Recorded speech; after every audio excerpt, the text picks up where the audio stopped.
Hey guys, welcome back to the channel. This video is going to be more vlog style, talking about my hopefully soon to be 3D printing business. I run everything from my basement, and right now I'm walking over to the bedroom, or as I like to say, the second studio. Uh, it's not really much of a studio, but we all have dreams and aspirations. So I currently have 4 3D printers. Just like everyone else, I started off on an Ender 3. That was great. However, I definitely ran into a bunch of problems. But about 7 months ago, I picked up this P1P right around when I started my YouTube channel, and it's been great.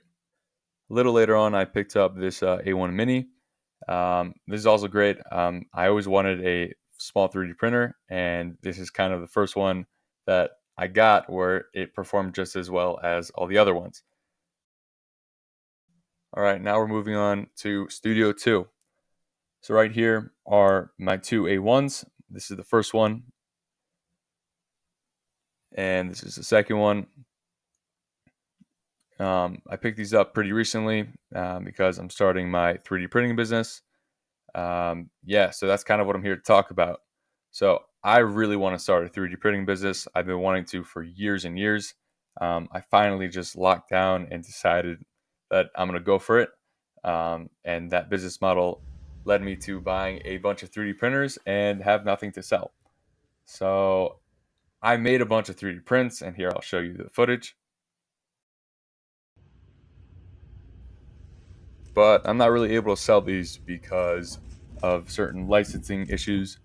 Um, yeah, so I'm kind of making this video to, I guess, announce the launch of my business, but also to ask for your help. I really have no idea what to sell or even what the next steps are.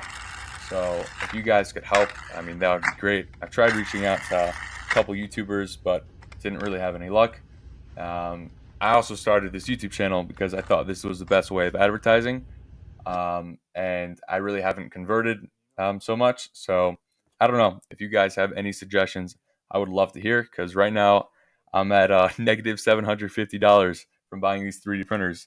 That's after investing a lot of my own money, and then I actually borrowed for this.